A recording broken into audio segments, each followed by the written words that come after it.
ఏ తాగుడు చల్లగుండా ఏం తాగుడురా? తాగి తాగి కార్యాలు ఖరాబ్ అవుతాయి. ఉన్న కాడికి భూమి జాగలు బేరం పెడతావు చూడు అని ఇంటోళ్ళు నపరోది ఖర్చుకుంటుంటే సరే అని 4 వద్దులు బంద్ చేస్తే బంద్ చేయొచ్చు. మళ్ళా ఎవడో ఒకడు విలువంగానే ఊరుకుతూనే ఉంటారు. అలవాటు కొన్న పానమాయే ఊకుంటారు.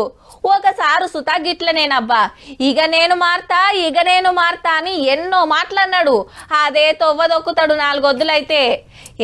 ఇప్పుడు అట్లా కాదు చూసుకోండి అని ఇంకింత గట్టిగా చెప్తున్నాడబ్బా. ఇక తెలుగు సినిమా కంపెనీకి ఖతర్నాక్ డైరెక్టర్ వచ్చిండు. తీస్తే హిట్ కొడితే ఆస్కారు. పాన్ ఇండియా కాదు దునియాని దున్నేసే దమ్మున్నోడు, రికార్డులు మర్రేసే మునగాడు. ఏహే ఆపున్రి, ఓడ్కా వర్మని చూపించుకుంటా గీకప్పాలేందని గమ్మత్తుగా చూడకుండ్రి. రాయి చెట్టు కింద బుద్ధునికి జ్ఞానోదయం అయినట్టు సత్య సినిమా చూసినాక జీవిత సత్యం తెలుసుకున్నాడు ఆర్జీవి. 27 ఏళ్ల కిందట వర్మ డైరెక్షన్ లో వచ్చిన ఈ సినిమా ఊపుడొప్తే హిందీ సినిమా కంపెనీని షేక్ చేసింది. గా యాక్టర్లంతా మళ్ళా కలుసుకొని అదే సినిమాని చూస్తుంటే ఇంత గొప్పది నేను తీసినా అని దుఃఖం ఆగలేదట సారుకు. నా అంత తోపు డైరెక్టర్ లేడనే మత్తు తలకాయ కొట్టి తాగబోతున్నాయి గలీ సినిమాలు తీసిన. నా పైత్యం అంతా పబ్లిక్ లకు ఇడ్చిన. సత్యాసొంటి సినిమాలు బొచ్చడి తీయవలసిన దిక్కుమాలిన సినిమాలు తీసి అందరు దిమాకులు ఖరాబ్ చేసిన అని బాధపడుకుంటా పేద పోస్ట్ పెట్టిండు సోషల్ మీడియాలో.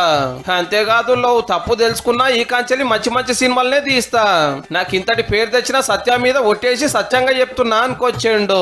అవు మరి సైకిల్ చైన్లతోటి పొరగల్ల చైతన్యం తీసుకొచ్చి బొంబాయి సినిమా కంపెనీ నేలినోడు. సత్య తర్వాత దయ్యాలు, భూతాలు, ఐస్ క్రీంలు, తొడలు, తుపాకులు అనుకుంటా అడ్డమైన అద్భుతమైన కళాఖండాలతోటి వివాదాల వీరుడు అయ్యండు. నేరాలు, ఘోరాలు, సంపుడు, నరకుడు. ఓడక వేస్తప్పుడు పుర్రెల బుద్ధి ఊడితే తెల్లారి గదే సినిమా కథ. తీసుడు తప్పితే చూసుడు ఉండదు.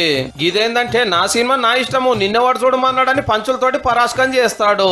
వర్మ గారి శిష్యులంతా పెద్ద డైరెక్టర్ రై తోపు హీరోలను ఆడిస్తుంటే గురువు గారేమో తాగి తందనాలాడు గెలిగించి పంచాయతీలు పెట్టుకున్నాడు.